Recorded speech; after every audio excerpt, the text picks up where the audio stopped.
Welcome back to another video, my good people. Today, we're not going to be modifying my S5. In fact, we're going to be doing something with my M3. You guys probably haven't seen this car on the channel a lot, and that's just because it's been in hibernation. I've literally stuffed it in my garage, took off insurance for like 3 or 4 months, and that's just because I didn't want to drive in this weather. It gets pretty hairy out here in Minnesota. I don't want to bust like 50 front lifts, get a brand new diffuser and all these other things. So that's why we have the S5 as a daily, and also modifying it, having fun with that. But today, I put insurance back on the car because you've probably seen the title of this video.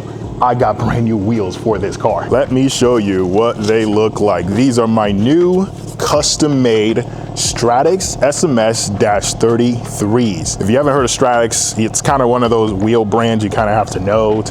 They're based in Colorado. They're veteran owned. They do make their own wheels. They're not just drop shipping from Alibaba. And these are like a premium set of wheels. They come with a lifetime warranty. The owner really believes in his craftsmanship. And I mean, just take a look at this. It's beautiful. Look at the holes in there for weight savings on the very edge. Look at that logo right there. It says Forge right over there. Look at that center cap. That is just a work of art. Now, I love these wheels, and they're kind of OEM plus.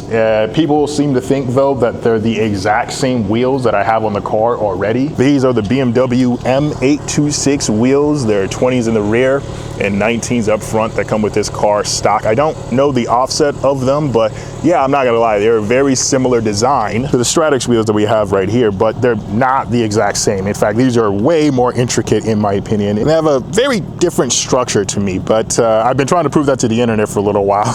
I even made a video saying, hey, yeah, these cars have similar, or these wheels are somewhat similar, but they're not the exact same, guys. And people are like, yeah, sure, bro, whatever you say. So I figured, you know what, enough talking. Let's just get these on the car, and then you guys will see exactly what I mean. It's not just the same wheel with a different finish. I promise you. A couple more details that I think will be important, just so you know. Like I said, the stock setup is 20s in the rear, 19s up front. That's going to be changing. We're actually going 20s up front and 20s in the rear. Like when it's black, you can't really tell that it's a super small wheel, but I feel like when you brighten it up with a bright wheel and you have 19s up front and 20s in the rear, you can really tell that the wheel isn't all that big. So that's exactly why we're going with 20s in the front and 20s in the rear. It's going to look a lot more cohesive. At least that's the goal. We're also going to be putting some all seasons on this car. Right now we have summer all performance tires, and not really the best decision in this type of weather, so I figured all seasons. I do want to get some Michelin PS5S's, the brand new type of Michelin tires, but that's probably gonna have to wait till spring, summer. I really like the way those sidewalls look, but for now, we're gonna put some all seasons on and rock with those, even though we're probably not gonna drive this car all too much after we get the wheels on, because it's supposed to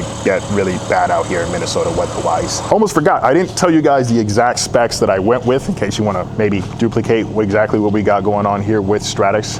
They got a bunch of other wheel designs too. So I believe these are my 20 by 10. Yeah, these are my 20 by 10 with an offset of 12. And so these are the ones that are going up front, and the ones in the rear are in one of these other boxes, but they're gonna be 20 by 11, so a wider wheel in the back. But anyways, again, let's head over to Imola Motorsports, get this all set up, and then get an alignment on this M3. Okay, I got all the wheels in. They fit pretty easily. I already have one of them already at Imola Motorsports, don't ask me why, but oh my goodness, look at these carbon bucket seats. I haven't seen these in a while. Okay, I have to make this known. I haven't driven this car in, again, like 3 or 4 months, but I forgot how fast this thing was.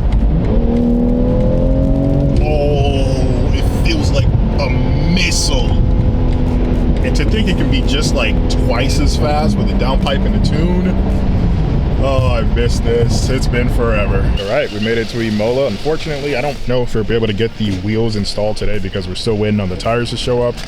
We still got to do a lot of stuff, balance, alignment, all that. So I'm gonna get a loaner, and then we're gonna leave this here, and hopefully we'll come back and pick it up today, but otherwise we'll probably get it tomorrow. Bye-bye, M3. We'll see you in just a little bit. Look at that car. Never gets old. Right, so actually, no, we weren't done with today. I had to pick up some BMW lug bolts. Let me turn up the brightness so you can see those.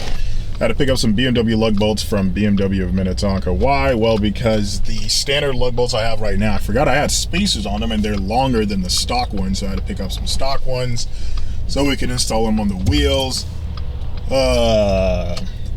Might seem like just a couple seconds to you guys and a couple clips here and there, but we are driving around the entire city just trying to make sure this wheel install goes pretty smoothly, and likely still have it all done by tomorrow. Maybe today by afternoon, but likely tomorrow. I'll keep you guys updated. And it's the next day. We are back. The wheels are on the M3. Check it out.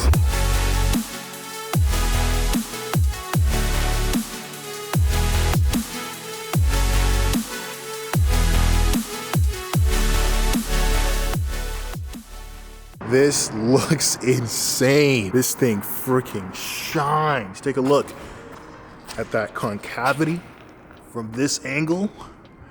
And I don't know if I gave you guys the tire specs, but we went with 285 30/20s on the front and then 295 30/20s in the rear. So this is wider than the stock setup. But I am thinking of going even wider in the rear. The shop I was working with, Imola, they were like, yo, you know, you could low-key probably get away with 305s with just a little bit more rubbing. And I don't know. I think 305s would kind of look super mean on this car. Maybe do 295s in the front or something like that. I don't know. Now, does this rub? A little bit, especially up front. The rears are completely fine, but up front, I think I'm not gonna show you guys, but up front, there's like some fins in this area that the wheel is hitting. That's a pretty easy fix. You just got to go to some BMW shop and they will cut those fins. There's replacement kits you can buy for those, but I think that's all it's rubbing on. I don't think it's actually rubbing on the fender liner, just those little fins in that area. But apart from that, I am super happy with how this turned out. I mean, come on, just look at this. Guys, oh my God. I think I actually have the cleanest G80. And I'm actually still super glad that I took off that spoiler. The car just looks cleaner without. Look at that. It's cleaner. It doesn't look as square. Oh, and another thing I realized, definitely need darker tint. I'll probably go 5% in the rear, maybe even 15s on the side. And then I'll probably pepper the windshield with like 50% or something like that. But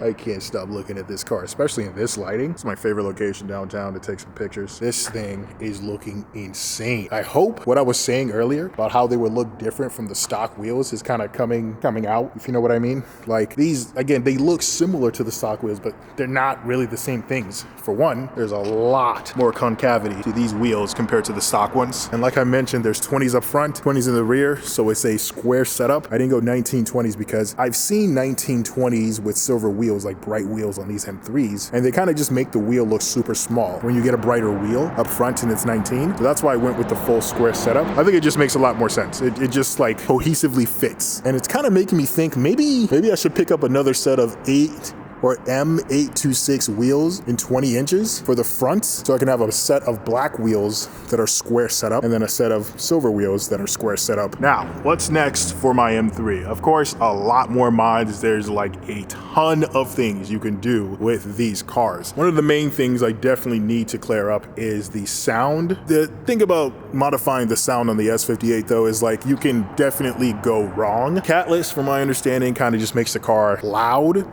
and not very defined, like there's no real tone to it. But maybe something like a mid-pipe, right? There's actually one mid-pipe company I've been thinking about. All right, not really sure what happened here, but the audio from this entire segment is gone. But basically, all I wanted to say is, yeah, I've been thinking of getting a mid-pipe from a couple different companies. One is from Symphonic Systems. I actually met the owner back in June at a TikTok event. Really nice guy. He said he's coming out with a new mid-pipe, and from all the clips I've heard, it sounds crazy good. Really nice tone, really refined. So I'm waiting for him to drop that. Or also, just a couple days ago, Valvetronic dropped their new development mid-pipe that they're working on. It's like some high frequency thing. Based on all the clips, sounds really, really good. So I'm excited to see what that's all about. They said sometime late spring, early summer of 2026. We're gonna have to see when that comes out. But either one of those two I'll probably have to get my hands on. So it's gonna be a little bit of a wait until we can increase the volume and the sound and the tone of this car. But apart from that, maybe some speed. I kind of have decided that, yeah, I do want some speed in this car. Not like I really necessarily need more power. I've been saying this forever. I think the 500 and 510 horsepower BMW says this car has, not really 510 horsepower, it's more like 600 plus. But I feel like the power this car comes with stock is more than adequate. But the fact that it can make 750 wheel with just like little minimum effort, I feel like in the age of EVs where everything's 1,000 horsepower for $2, why not? Why not take this car to its not full potential, but one of its potentials, and just experience something like 750 horsepower from a gasoline engine? So yeah, don't really need the power, but I feel like it's just one of those things you should probably experience in life. So we will be tuning my M3 later on this year. But that's all I got for this video. Again, big shout out to the guys at Stratix Forged Wheels. Incredible people to work with very beautiful products. I'm curious to know what you guys think of the M3. Let me know in the comments. I will catch you in the next video. Peace.